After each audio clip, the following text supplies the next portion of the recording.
Hey everybody, and welcome to a new video. Today we're going to be taking a look at a bunch of watches from the Militardo brand who are well known for making really affordable watches. So the first one here is the ML05 or 05, which is the princely sum of 48 USD, and that includes delivery.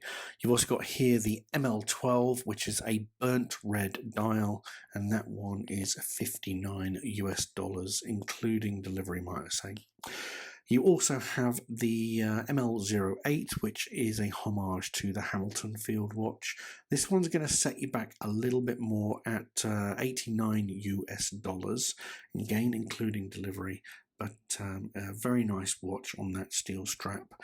You also have the ML10 version 2, which is a Flieger style watch. Now this does come with a couple of dial variations, but yeah, again, not too bad and affordable at 59 US dollars. So we crack on with dimensions, and again, you know, some of these watches are the same type of case. So in this particular case, the ML05, you're looking at 38mm case diameter. When you start looking at top to the bottom, relatively wearable at 47.5 mils and a quite a thin 10.5mm case thickness. Usefully, it is a 20mm lug width, so you can put lots of other straps on if you want to change the look. Sorry.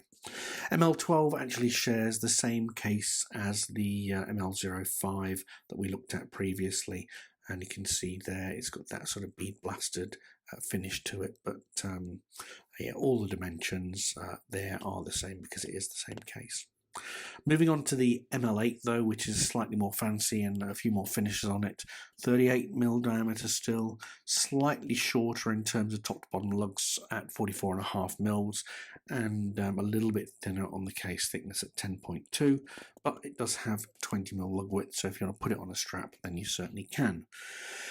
Now you do have on the ML10 V2 the slightly different finish, and that is really nice in my opinion, because it's that bead blasted sort of look.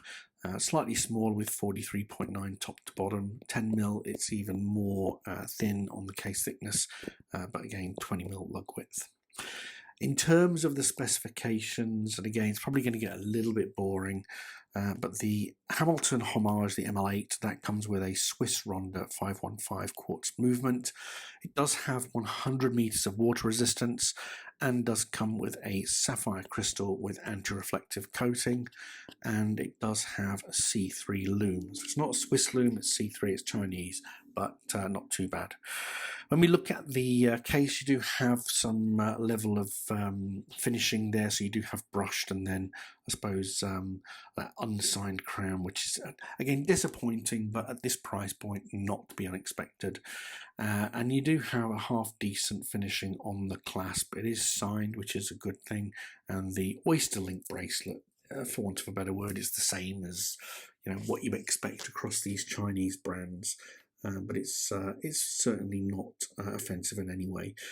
The ML05, you can see there, it does have a Swiss Ronda 515 quartz movement, 100 meters water resistant, and again it does come with C3 lume, and you can see there that it comes on this nice sort of two-tone strap, which is actually really good quality. As I mentioned at the start of the video, the ML5 and the ML12 do share the same case. You can see there you do have pin lugs, so you can easily take those straps off if you want to. Moving on to the ML10 and the ML12, look, these guys, look, ultimately exactly the same specs, 100 meters water resistant, C3 lume, the usual. But you can see here the ML10 on the left does have a VH31 movement, whereas the ML12 does have the Swiss Ronda. On the wrist, again, these watches are slightly smaller than the modern day dimensions. They do sit there very nicely on my wrist, which is sort of about 6 3/4 to 7 inches, there or thereabouts. So really nice watches. They're not too small, but they're not too big. Again, these are field watches. They're designed to go under uniforms.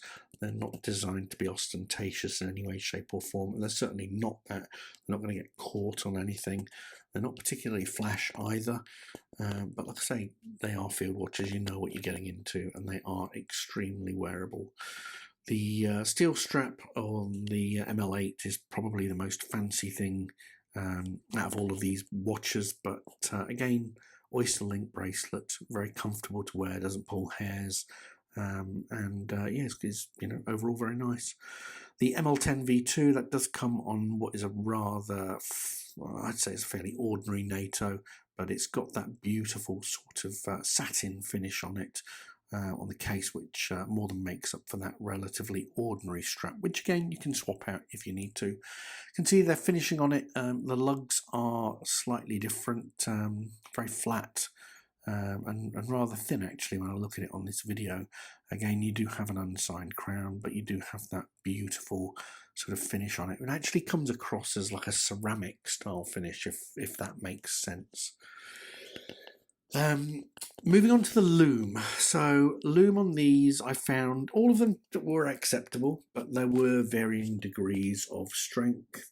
So I've, on all of these videos, tried to sort of speed them up to show you, but ultimately none of them have any challenges with looking at the Lume or legibility, sorry, overnight is pretty much the easiest way to put it. So here you can see that ML8 is sort of, probably mid-range, I say, out of all of them. The ML5, good strong Lume across the board. You do have those little triangles there that enable you to see closer what the hour is. Out of all of them, I'd probably say this ML12 was the worst, but again, not bad by any stretch. It was still legible in the early hours. The one standout for me was this one, which is the ML10 V2. It's a Flieger watch, and yeah, the Lume on this thing was just excellent. Again, it's not to the same standard as the Steel Dive ST 1970, which I think is probably class leading, but it was extremely good, and it's got this really nice sort of light blue tone to it, so very strong, and no issues with legibility in the wee hours of the morning. Look, final thoughts, guys, on these watches. Ultimately, they're really inexpensive. They are quite plain, but if you like field watch style, then these are bang for buck.